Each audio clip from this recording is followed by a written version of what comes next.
أعوذ بالله من الشيطان الرجيم بسم الله الرحمن الرحيم الحمد لله رب العالمين الذي هدانا لهذا وما كنا لنهتدي لولا أن هدانا الله والصلاة والسلام على أشرف الأنبياء والمرسلين شفيع ذنوبنا وطبيب نفوسنا وحبيب قلوبنا أبي القاسم محمد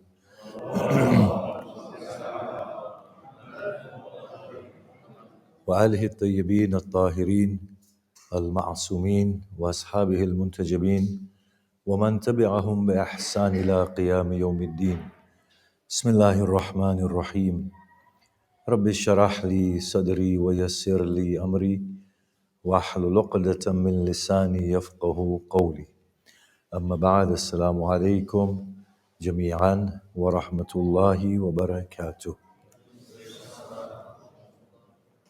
Bismillahir Rahmanir Rahim. Pushing ahead with the topic, the one that we began yesterday, we stated that the onus of life is upon us, the individual human beings who find ourselves on this earth with our given circumstances, because otherwise it would create huge problems. If we were to say that God has created us and just arbitrarily placed us here, then we would have a legitimate argument against God. We would say, well, what sort of a God are you with your foreknowledge that none can defy? You bring us into this world and then expect us to be obedient to you, and then you reward us and punish us. But what difference does it make? You already knew we were going to go to hell before we came here. You knew we were going to go to paradise before you created us. That doesn't make you a good God at all. And then we wonder, how can such a God create something as beautiful as a mother?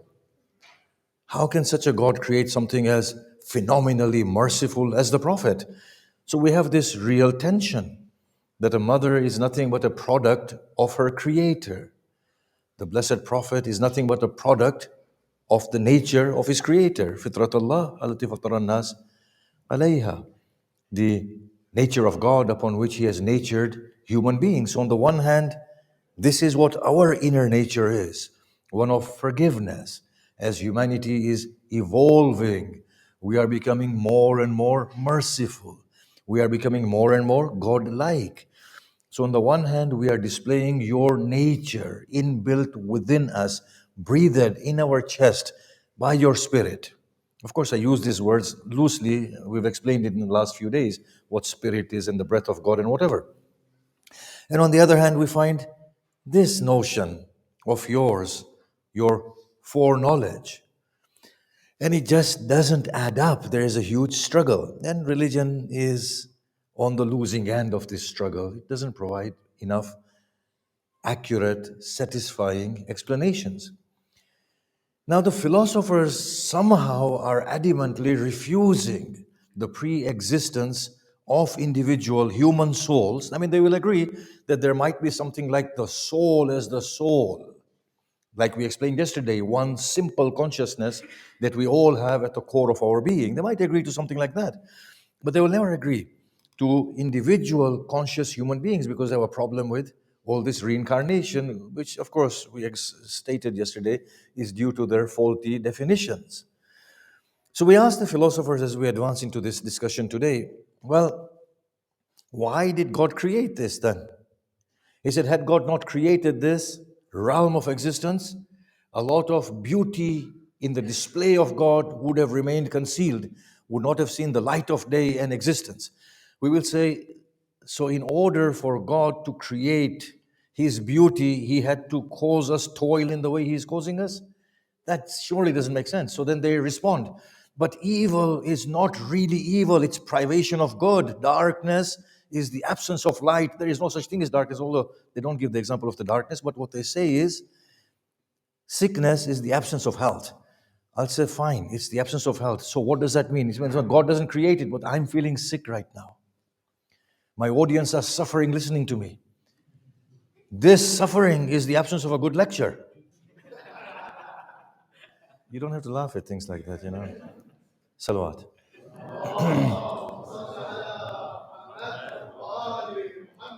So, for example, these are just descriptions. Had He not created us in the first place, you would not have to give us these mind-bending explanations. I say, okay, then let us throw a question at you. And that's a question that appears to all religious philosophers, and none of them can answer it. The question of the existence of human suffering. Given that God is all knowing, all capable, all kind. If He is all knowing, all capable of, and all kind, and the existence of suffering together don't go hand in hand. Because if He is all knowing, He should know suffering will happen before it happens. If He is all kind, He should not be able to observe suffering. If He is all capable, then He should be able to remove that suffering. So if you want to accept the existence of God, then you will have to say that God is either not all knowing, or that He knows everything, but He is not all capable, or that He is all knowing and all capable, but He just can't be bothered. He's just not kind enough. Now, any one of these three, if you compromise it, you lose God, because that's not the sort of God we are ready to believe in. The theistic God is perfectly kind, all knowing and all capable, and the Quran bears witness to this, that His mercy envelopes all things. So now we say, do you still not agree? We will give you the verses as we did yesterday. So the philosophers come back here and the theologians come back here as well. We can interpret all these verses differently. And that's the problem with the verses. Everyone can interpret the verse as and how they want to fit in with their framework of thought. So here is where we need to bring out arguments that are not refutable. And these are rational arguments. Arguments that are rooted within the Quran, but are rational argument. When you bring a rational argument, you can't refute it. These are the arguments the Quran brought to its initial audience, and they were irrefutable. For example, the argument given to the Christians of Najran. They said Isa, one of the argument appears to be, took birth without the agency of a human father. The Quran within a verse says, his example to me is like that of Adam. You believe in Adam? You believe Adam was created without a mother and father? So if Adam can be created without mother and father, and you accept that, then why can't Isa be created without a father? It's easier to create Isa. Can you see that? It's a very simple, rational argument, and it rests the case. So rational arguments cannot be defeated very, very easily. So now let's take rational arguments here and see what the problem is. Go to Surah Sajda, which is 32, verse 13. So this is the argument from the foreknowledge of God, that God knows whatever is going to happen. So let's give these arguments now through a few verses. وَلَوْ شِئْنَا لَأَتَيْنَا كُلَّ نَفْسٍ وَلَوْ شِئْنَا أَتَيْنَا كُلَّ نَفْسٍ هُدَاهَا. Had we wanted, we would have given every soul its guidance.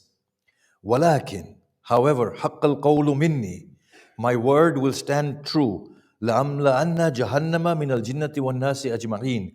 I will fill the hell with man and jinn altogether. So, this is the Quran saying, on behalf of God, had we wanted, we could have given every soul its guidance. However, my judgment will stand true, that I will fill the hell with man and jinn altogether. So he knows, the Creator, he knows that he has taken a decision of filling the hell with man and jinn. Now the only way to get man and jinn inside that hell is to bar them from guidance. If you bar them from guidance, then they will do wrong and they will become worthy of hell. Now there are so many verses of this nature. I'm only going to be very selective. Which God talks like this? If that is the assumption, that I know I'm going to withhold guidance from them in order to send them to hell because that's a decision I've taken. So he knows before creating that if I don't guide them, they will go to hell. And because I've taken a decision of putting them inside hell, I'll bar them from guidance. Now think about this. How are we supposed to make sense of this? God, I did not exist. Yes? Because my initiation comes from this world. I commenced my journey from this world. Now, before I came here, you took a decision of filling your hell. And the only way you could fill your hell was by barring us from guidance. Now, if we are barred from guidance, and that becomes a justification for you to throw me into hell, how does that make sense to me? You created me for hell. Now, how can you be a benevolent God? Benevolent God, how can you be a kind God? Is that coming through? Yeah? All right. When it went through my head the first time around, I didn't sleep. Surah Araf, Surah 7, verse 179. If that didn't mess your heads up, this will.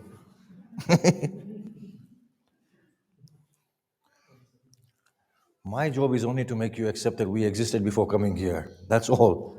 And we've created the mess, not God, yeah? So if the onus of our creation and existence here is upon God, then this God is not a very good God, accordingly. You have to admit. If you want to absolve God of blame, take the onus of life upon yourself, because this can't be explained. Araf 179. وَلَقَدْ ذَرَأْنَا لِجَهَنَّمْ كَثِيرًا مِنَ الْجِنِّ وَالْإِنسِ. We have made for hell many jinn and man. We have made for hell many jinn and man. We have made. So we weren't here before you made us, and you made us for hell. Which kind God can do this? That means God is not just and God is not kind. So I don't mind if you want to say God created us, just accept that this God who has created us is not a kind God. Will you be ready to accept that? Nobody can they? Lahum qulubun la yafqahuna biha. They have hearts with which they comprehend not. Walahum a'yunun la yubsiruna biha. And they have eyes with which they see not. Walahum adhanun la yasma'una biha. They have ears with which they hear not. But had you not decided to put us in hell, we would have had hearts with which we would have thought. Had you given us our guidance, we would have thought. You've withheld the guidance from us. Think about it. You withheld the guidance from us to make us go into hell. Then you say that we have created for hell many man and jinn who have hearts with which they think not. Well, if you gave us our guidance, we would think with it, wouldn't we? You bar the guidance, then you say we have hearts with which we think not. Well, what do you expect? So if you want to accept that God has created us and initiated us from this world, then one implication that comes here is that God is not kind, is very unkind. Yeah? That falters with the nature of God. And that is not the sort of God that we advocate within our theology.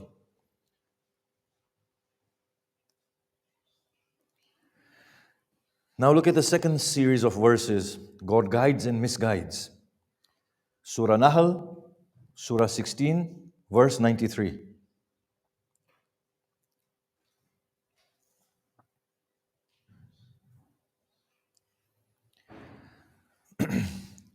وَلَوْ شَاءَ اللَّهُ لَجَعَلَكُمْ أُمَّةً وَاحِدًا. Had Allah wanted, He would have made you into one people. وَلَكِنْ يُضِلُّ مَنْ يَشَاءُ وَيَهْدِي مَنْ يَشَاءُ. Rather, He misguides who He wants and He guides who He wants. Yeah? He misguides who He wants and He guides who He wants. وَلَتُسْأَلُنَّ عَمَّا كُنْتُمْ تَعْمَلُونَ. And you will be asked about what you used to do. Well, if you have barred me from guidance, and then you can misguide me at will, why are you asking me about what I'm doing? Obviously, I'm going to do bad things. Surah Baqarah.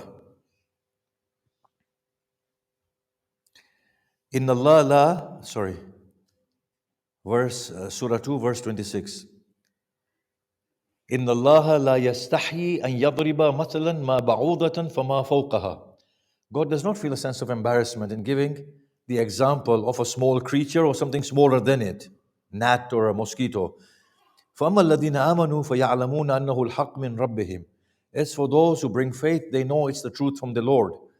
وَأَمَّا الَّذِينَ كَفَرُوا فَيَقُولُونَ مَاذَا أَرَادَ اللَّهُ بِهَذَا مَثَلًا. What does Allah mean by such an example? Then the verse comes, يُضِلُّ بِهِ كَثِيرًا وَيَهْدِي بِهِ كَثِيرًا. He misguides by it many and he guides by it many. وَمَا يُضِلُّ بِهِ إِلَّا الْفَاسِقِينَ. And he does not misguide by it save the fasiqeen, the corrupt at heart. But they become corrupt at heart because you barred them from guidance in the first place. Can you see that? You did not give them their guidance. They became corrupt at heart, and now you're using your Quran to misguide them. So you're not a very kind God. There's a very big problem here. Is it coming through? If these arguments in itself were not enough, then we go to another rational argument. Gratitude to God and to parents for their favors and the bounties of God. Now, I've expressed this argument on many occasions in past years, but I'll express it again. Ushkur li wa liwalidayk. Be thankful to me and to your parents. I'm going to ask my parents a question. Yeah. You see, when I was conceived, I had no other place to be conceived at. My dear mother, you had to keep me inside your womb. At that point, technology wasn't so ripe that you can put anybody in an artificial womb. You have to carry me in your womb, right? So now, mother, you're saying that that's your favor on me. Yeah? And then the pangs of birth, that's your favor on me that you didn't strangle my neck as soon as I was born. Yes? Then you sustained me through your own body. That's your favor because I couldn't receive my sustenance anywhere else. Then you raised me in your lap. Father, you sacrificed everything. You stayed awake at nights and everything you did for me. But I'm going to ask you a question. What do you feel about that? They will say, well, you should be grateful to us that we've done all of that for you. So I said, can I ask you a question with all due respect? They said, yes. I said, did I ask you to bring me into this world? Did I ask you? You wanted a child in order to satisfy your emotional need to procreate and to progenerate and to find the apple of your eye in your offspring. You brought me here. Yeah? Now, God has not created a system in which super babies just drop from the sky. They come inside the womb. Well, if you wanted me here, obviously you're going to accommodate me in your womb.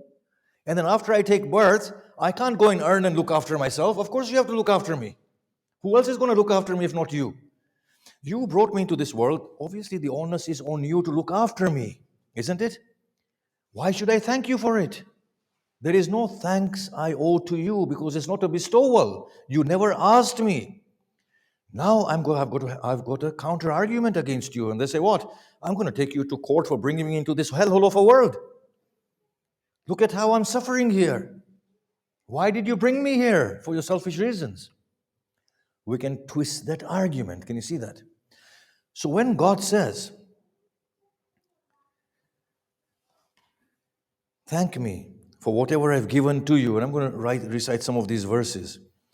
Thank me for whatever I've done for you. We will say, God, with all due respect, did you ask me if I wanted to come into this world? See, you're claiming that you gave me water to drink, air to breathe, sunlight, moon, the stars, the earth. It was very simple. You didn't have to create me. You wouldn't have had to create any of these things. You've gone to so much trouble. But who asked you to do it? I didn't ask you. How can it be a favor? And oh God, if you don't mind me being audacious, if coming to this world brings with it the threat of going to hell, I think you're to be blamed here. You're not a good God. You know, we can't worship a God like you. First, you created me because you wanted to fulfill your knowledge or whatever. Then you gave me lungs. The lungs had to breathe, so you had to create air. and you're obliging me with your air. I have to eat and drink, so you had to produce vegetation. So you had to send rains and create the whole ecology and the sun and everything. You have needlessly put yourself to trouble in order for you to just create what you wanted to create. And now you're obliging me to thank you. And on the day of Qiyamah, you will tell me, oh, you didn't thank me enough for all the bounties I provided for you, go to hell. I say, what sort of a God are you? Are you getting this argument? So the Quran constantly expects us to thank God. But we ask God, how is it a favor if we did not exist and you just started our lives from this world? What these arguments are telling us is that no, for it to be a favor, it has to be assumed that we existed prior to coming here. That is the only way this can be a favor. In the same way, our parents became naively agencies for us to arrive into this world. We wanted to come, and that is why our parents, in one way or another, were beguiled and fooled into bringing us here. The poor, naive people think God has given us a beautiful present. What they don't know is that this monster wanted to come here. This parasite wanted to arrive here. He wanted you to sacrifice and live full life and not be thankful to you. That's the only way to make sense of it. Now look at this verse. Surah Mulk 67:23.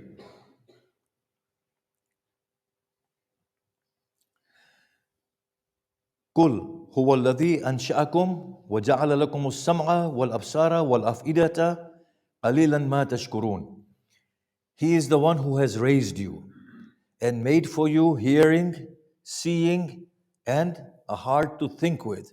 Little is the thanks that you give. This verse can only make sense if we were not in an embodied state. And He created these bodies for us in order for us to avail ourselves of the opportunity of this world. Otherwise, we would not be able to reap the benefits of this opportunity in the world. So we were, but we did not have the apparatus, the tools, the means to come to this world and to benefit from this opportunity. That's the only way it will make sense. Otherwise, we can turn around to God and say, well, you gave us hearing and seeing and afida by bringing us here. How can that be a favor? The argument turns. But if you were to assume, no, we were, and God has made it all possible, then the world is a huge favor. And that's what Imam Hussein understands in his dua. He says, oh Lord, how may I give thanks to you for even one of your bounties, when each act of giving thanks to you, in that brings me into a debt infinite times over. For it is your air that I will breathe. The lungs will expand due to your consent and what you have given. The vocal cords will modulate sound through your command and the way you have created them. The lips will utter and formulate the words in accordance with the way you have destined them to and fashioned them to. And then on top of all of that, it's the tawfiq and the good sense that you give me to thank you, through which I will thank you. So one act of giving thanks to you makes me indebted an infinite times more to you. It's an impossible task, Imam Hussein says, because Imam Hussein understood very well that this world is a favor of God. It is not that God has just initiated us here. We wanted to be here for some reason. We need to find that out. But the only way this verse is going to make sense is we previously assumed. Now, go to Surah Insan, verses 1 to 4. هل أتى على الإنسان حين من الدهر.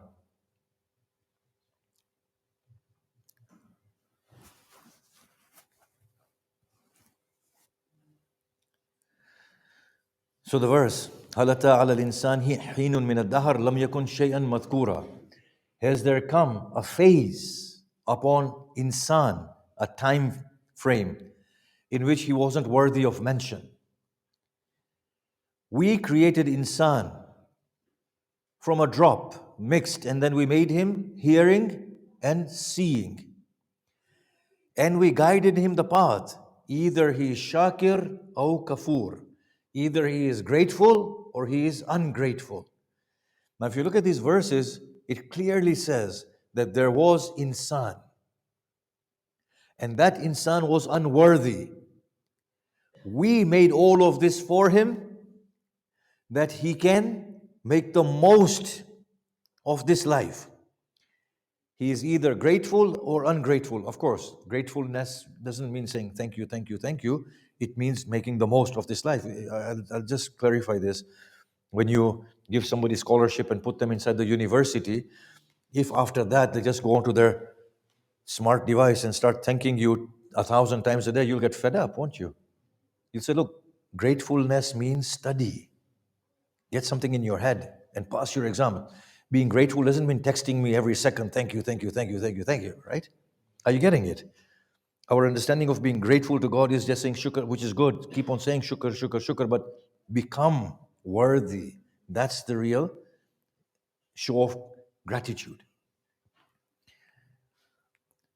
Then if we look at the third set of verses, the arbitrariness in the choice of God. If we don't presume that we existed prior to this world, then the choice of God becomes arbitrary and God becomes very unjust and unkind. Surah Qasas, Surah 28, verse 68.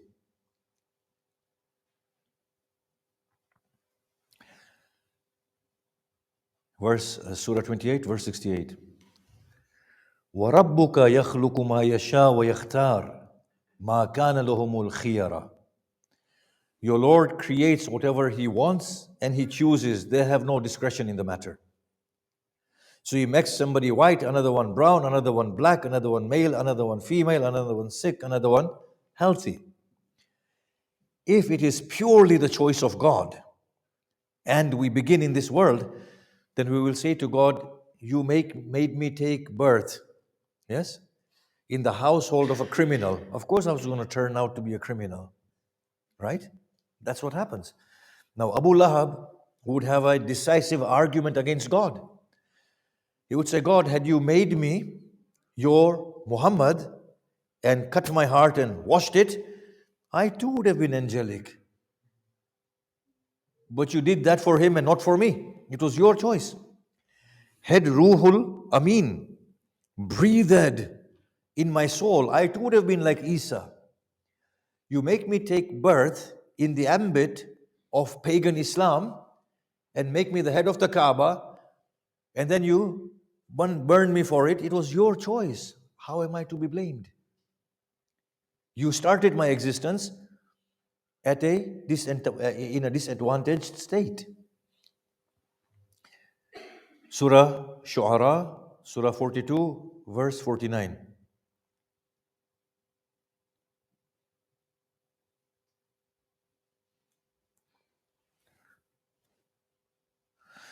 وَلِلَّهِ مُلْكُ السَّمَاوَاتِ وَالْأَرْضِ يَخْلُقُ مَا يَشَاءُ يَهَبُ لِمَنْ يَشَاءُ إِنَاثًا وَيَهَبُ لِمَنْ يَشَاءُ الذُّكُورَ أو يزوجهم ذكرانا وإناثا ويجعل من يشاء عقيما. Allah has the dominion of the heavens and the earth. He creates whatever He wants. He gives to whoever He wants females, and He bestows upon whoever He wants male offspring. And He makes whoever He wants of the females barren and without children. So if that's the decision of God and discretion of God, because we did not exist previously, then that makes that God very malicious. It's not a good God, malevolent God. You gave them sons, you gave me daughters, you gave me no children. It was your choice. And how do you justify yourself? And then after that you will punish me or reward me. The most pressing arguments are these. The verses about recording the deeds. Surah Infitar, Surah 82, verses 10 and 12.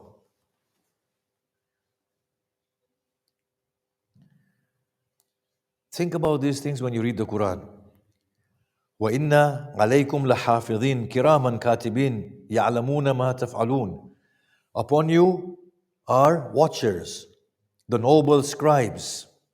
They know what you are doing. So every deed of ours is being recorded.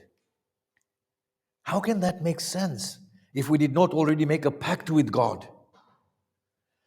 Deeds can only be recorded under the influence of a pact that we've made with God previously, that I will do good, and there is a formal account taking in detail of whatever we are doing. And on the day of Qiyamah, it will be presented. But if we don't make a pact with God, He's created us to start off with in this world, and then He records everything. How can that make sense to anybody?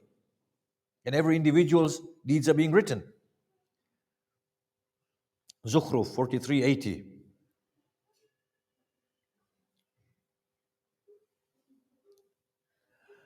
أم يحسبون أن لا نسمع سرهم ونجواهم بلى ورسلنا لديهم يكتبون. Or do they assume that we do not hear their secret conversations and their secrets? Nay. وَرُسُلُنَا لَدَيْهِمْ يَكْتُبُونَ. Our messengers are with them writing down everything. Why would God subject us to this without a pact being made with God? Some pact. Takwir 81:10. وَإِذَا الصُّحُفُ نُشِرَتْ. And when the scrolls are laid open, scrolls of deeds, when they're laid open, why are they being recorded in the first place? Surah Kahf, Surah 18, verse 49. I'm just going to speed it up a little, yeah? But look at this verse, the severity of its tone. وَوُضِعَ الْكِتَابِ. The book will be brought. فَتَرَى الْمُجْرِمِينَ مُشْفِقِينَ. The guilty ones frightfully will look into the book. And then they will exclaim, مُشْفِقِينَ مِمَّا فِيهِ. They will be frightened as to what is inside there. And then they will exclaim, وَيَقُولُونَ. And they will cry out, يَا وَيْلَتَنَا. Oh, sorrow. مَا لِهَذَا الْكِتَابِ. What is with this book? لَا يُغَادِرُ صَغِيرَةً وَلَا كَبِيرَةً. It does not omit anything small or anything large, إِلَّا أَحْسَاهَا, but that it contains it. وَوَجِدُوا مَا عَمِلُوا حَاضِرًا. And they will find whatever they did present written in their book, in that book. Imagine such meticulous recording of deeds to the extent that the criminals will scream out and say, what be with this book? And then you have verses of scales, that the scales will be placed and the deeds will be weighed up. I didn't know about any of these things. Let's say, if somebody says, well, no, these verses only apply to people who are Muslims because they know about it, then I would say, oh Allah, why didn't you make me a kafir? It would have been better to be a kafir than to be a Muslim and face this. You know, we prayed to you, and because we are Muslims and we are supposed to read the Quran, we are going to go to hell. And that kafir, you know, in his blissful ignorance, did everything and is going to paradise. Whichever way you turn the argument, you can't make sense of it. No matter where and how you turn it, it gets worse. Surah Yasin 36:65. And there are quite a few of these verses as well in the Quran. Al-yawm nakhtimu ala afwahihim. Today we will seal their faces. And many people feel that Maulana's faces should be sealed as well, don't they, after some time. وَتُكَلِّمُنَا أَيْدِيهِمْ. And their hands shall speak to us. وَتَشْهُدُ أَرْجُلُهُمْ بِمَا كَانُوا يَكْسِبُونَ. And their feet will bear witness with what they used to earn. Now the context in the Quran is that they will lie on the day of Qiyamah. God, I didn't do this. You know, I didn't do this. That's it. Put a stamp on his face. Make his hands and feet talk. Make his skin talk. The man will turn to his skin and say, oh skin, why do you testify against me? The skin will say, the one who brings speech to every being has brought speech to me. I cannot resist but to give account. Imagine such close scrutiny. Even the skin will be made to bear witness. But I think in front of God on the day of Qiyamah, we better admit and say, look, I was wrong. And He will forgive. But don't try and lie to God. I mean, maybe from today we should do that. Don't pretend with God. Say, look, you know me. Anbiya 21:47.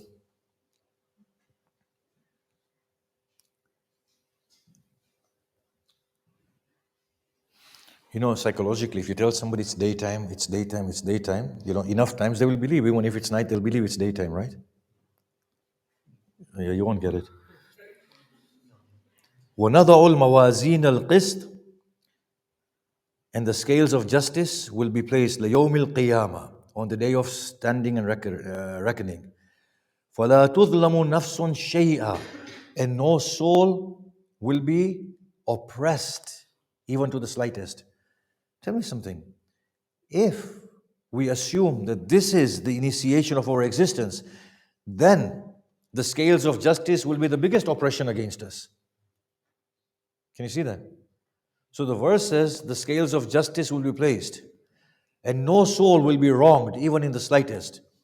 وَإِنْ كَانَ مِثْقَالَ حَبَّةٍ مِّنْ خَرْدَلٍ أَتَيْنَا بِهَا, and even if there is a weight of mustard seed of their actions, we will bring it out.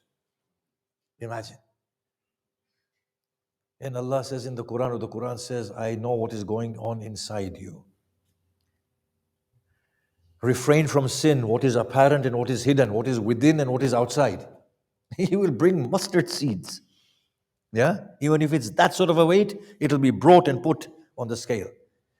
Why would you get such examination of deeds if we have not made a pact with God prior to this world? Why? Can you see that? وَكَفَى بِنَا حَاسِبِينَ, and we are sufficient to hold you accountable. Accountable for what? I didn't make any pact with you. I just presume I've existed from here. So it assumes that we have existed previously. Now what about human suffering? Surah Sajda. None of these verses make sense in the way we are naively understanding them unless we introduce a pre-world existence. Surah 32, verse 22. I'm going to be talking about this verse in the days to come as well, yeah? ما أصاب من مصيبة في الأرض ولا في أنفسكم إلا في كتاب من قبل أن نبرأها. No tribulation befalls you upon the earth or within your souls, but that it is within a book prior to initiation of this earth and your lives. So if it is already predestined that we are going to suffer here, then what is the point of creating us? You see, so the nature of this world is totally different to what we have understood, and God has not just in one fine day created us and placed us here. Something else is going on. Now, can you imagine a God who creates a faulty human being? We are not good people, right? We are faulty. In the nafsa la ammaratun bisu, Surah Yusuf 12:53, the soul constantly commands to evil. Who has given me this soul? You see, the Maulana will say, you're bad, you're evil, you're nasty. You should contain your desires and your ego and your anger. But if a clever person was there, say, Maulana, who has given me this disposition in the first place? He could have made me angelic. Can you see that? That's an argument against the Maulana. You say, God has created me. I did not exist previously. He has given me this faulty nature. What did he expect me to do? He gave me a transgressive nature, and I'm going to transgress. And now you curse me for it. It's not possible, is it? Something doesn't make sense. In another place, God says, خُلِقَ الْإِنسَانُ ضَعِيفًا. Insan has been created in weakness. لَقَدْ خَلَقْنَا الْإِنسَانَ فِي كَبَدٍ. We have created man in difficulties. In other words, with anxiety, with a lot of worry. You've given us this nature. And then we, in accordance with this nature of anxiety and fear, we steal due to the fear of poverty. Due to the fear of death, we kill. Due to the lust that we have, we transgress. You have given us this nature, God. How else are we to behave?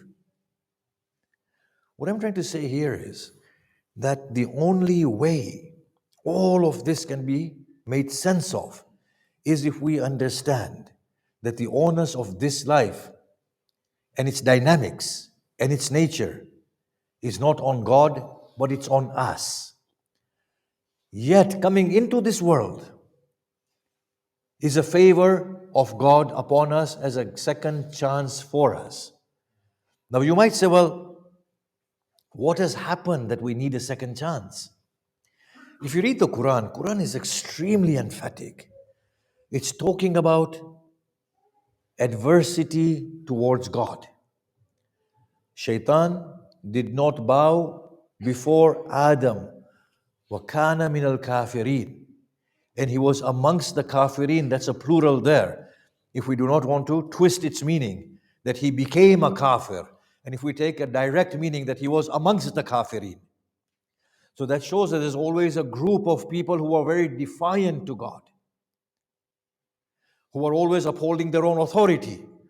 So the task in this world, as the Prophet Muhammad said, "Qulu la ilaha illallah tuflihu." Say la ilaha illallah and you will find success.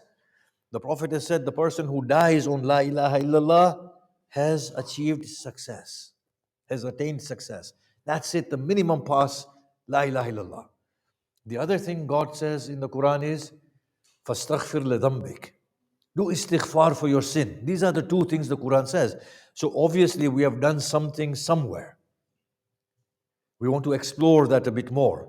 We have done something somewhere. As a result, we have a second chance here. So it seems that we already existed in a way. I'm going to leave this for tomorrow. We existed somewhere. We didn't deserve another chance, but we've got this other chance, which is this world. We will explain tomorrow the verses that talk about this world and the nature of this world. And before we came here and what God has planned already for us. It will put it into perspective. But it seems that in that world, we were all very equal. Something has happened there, due to which now in this world, we have come out with these differing aptitudes, differing circumstances. All of these differing aptitudes, all of these differing circumstances have to have a justification. If God were to create them arbitrarily, then God would become very, very unjust and very unkind. So who is responsible for it? Only I can be responsible for my own circumstance. How am I responsible? As yet I don't know. But my mind tells me God can't be. Because God says in the Quran, in Allah, لَيْسَ بِظَلَّامٍ لِلْعَبِيدِ. Allah is not oppressive to His creatures. If God were to give me this circumstance, then God is oppressive indeed. And then to make me account for it, for going astray, and then punishing me, God would become extremely unjust and oppressive. So in order to absolve God from injustice, unkindness, lack of ability, lack of knowledge, the onus has to be taken on by me, myself. And when I take on the onus of this life by myself, then this life suddenly becomes a favor from God. Then it makes sense that it's a favor of God. And then I'm accountable for whatever I'm doing here, and the deeds are being recorded because I did say, give me another chance. Give me another chance. This time I will prove that I can do better. Okay? That's your other chance. The records will be written. Everything will be written down.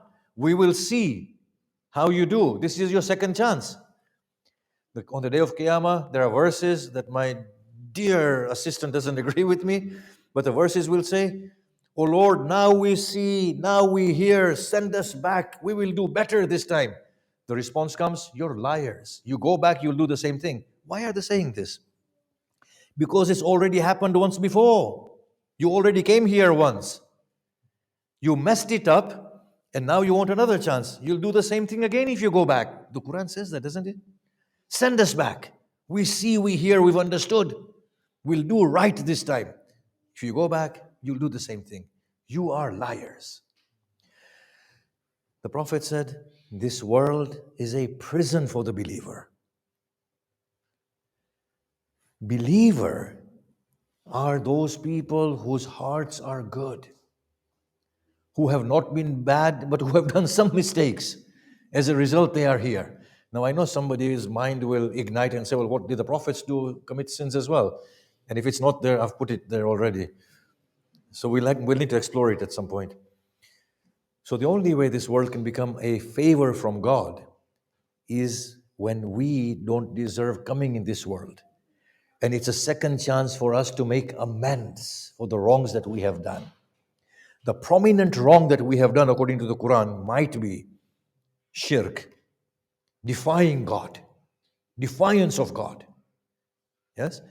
Or some sin, which we'll have to figure out what is this sin that we have committed. And that's how it will make sense that every deed of ours is being recorded. But otherwise, it will not make sense. Now, you can see that these blessed souls that we've had, the souls of the prophets and the imams, and the grand companions and the families of the imams, we will see that they have never complained to God. They have never said to God, why me? They have always adhered to that principle of the Quran, which we will discuss tomorrow, that whatever good comes to you is from me, whatever evil comes to you is from you yourself. That's the Quranic principle. Whatever good comes to you is from me, the Quran says, and whatever evil comes to you is from you yourself. They always adhered to this principle strictly. They never complained to God about their tribulations. If anything, a noble soul like Imam Hussein thanked Allah subhanahu wa ta'ala for whatever he was enduring. I repeat this on many occasions, so I'll do it today and I'll finish. The Blessed Prophet used to stand at night pleading to Allah. On an occasion, Lady Aisha goes to him and she said, you plead in this way, you don't sleep, your feet have swollen up. But the Quran said, لَقَدْ غَفَرَ اللَّهُ لَكَ مَا تَقَدَّمَ مِن ذَنبِكَ وَمَا تَأَخَّرَ. Now she's speaking with him in this tone. But Allah has said, O dear Prophet, that God has forgiven the dhamb, your sin that has preceded, and your sin that will come. Why do you need to lament in this way and pray to God? You've been forgiven totally. At that point, the Blessed Prophet said, أَوَلَمْ أَكُنْ عَبْدًا شَكُورًا. Aisha, should I not be a grateful servant of God? The Prophet sees his tribulations, an opportunity of life, and whatever he went through as a huge favor from God. What penetrative insight did he have into the affair? There is something huge going on here. Imam Sadiq said, on the back of the prophetic hadith actually, the Prophet had said it and Imam Sadiq elaborated on it. He said the biggest tribulation on the day of Qiyamah will not be the frightening event of Qiyamah. The biggest tribulation on the son of Adam will be the regret at the realization of the missed opportunity that was the life of this earth. I wasted my time. He said that will be the biggest torment upon the soul of the son of Adam, the realization that I've missed my opportunity. Yeah? So there is something grand going on. And now we come to those blessed souls who stand above the ranks of angels, because I do feel we were all angels at one point. These are subliminal messages I'm sending forward now. These supreme individuals. We find Hamid ibn Muslim narrating on the day of the 11th, after Ashura, when the women were being gathered to go to Kufa and to Ibn Ziyad onwards. He said, I went into the battlefield. I saw torn, decapitated bodies. I found mothers and sisters wailing at everybody. I found 2 young bodies that were not attended, and nobody was there crying upon them. I asked the women around, I said, were these 2 without any parents accompanying them? I was told, no, these are the sons of Zainab. I asked, where is Zainab? I was told, look ahead. She's at the body of her brother. This is how much this sister is in love with her brother. On the night of Ashura, Zainab slaps her face, says, "Oh brother, will you be killed tomorrow?" On the day of Ashura, coming out of the tent looking for her brother, spurring the soldiers of Hussein. On the night of Ashura, "Oh brother, test their resolve, lest they abandon you." I will say, "Zainab, your brother will taste death tomorrow. None can save him." But this is the sister of Hussein. On the day of Ashura, she is restless.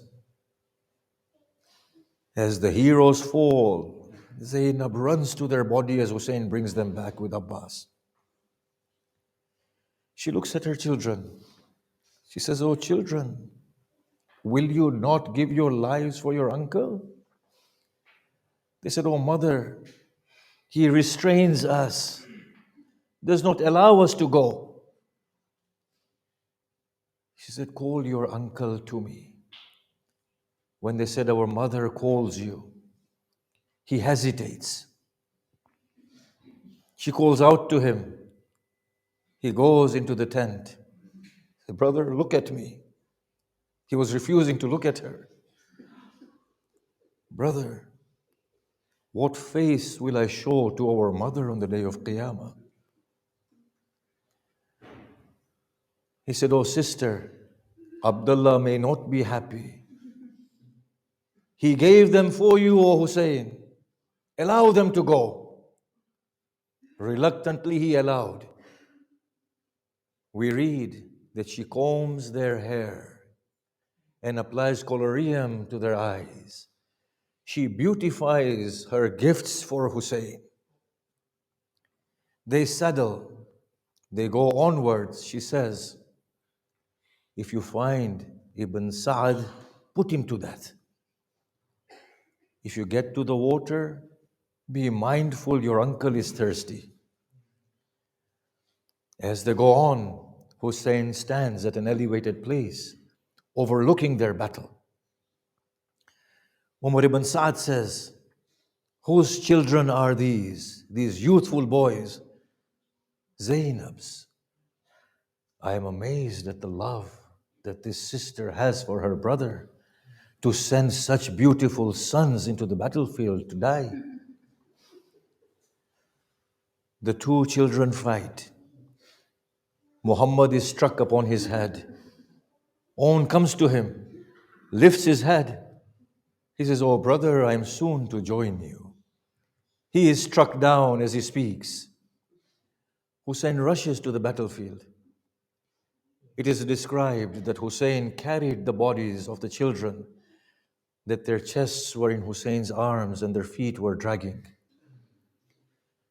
He comes to the tents. At every occasion, Zainab used to be the first one to receive the bodies. On this occasion, he does not see his sister. Shaykh Abbas explains that Zainab did not wish to cause her brother embarrassment.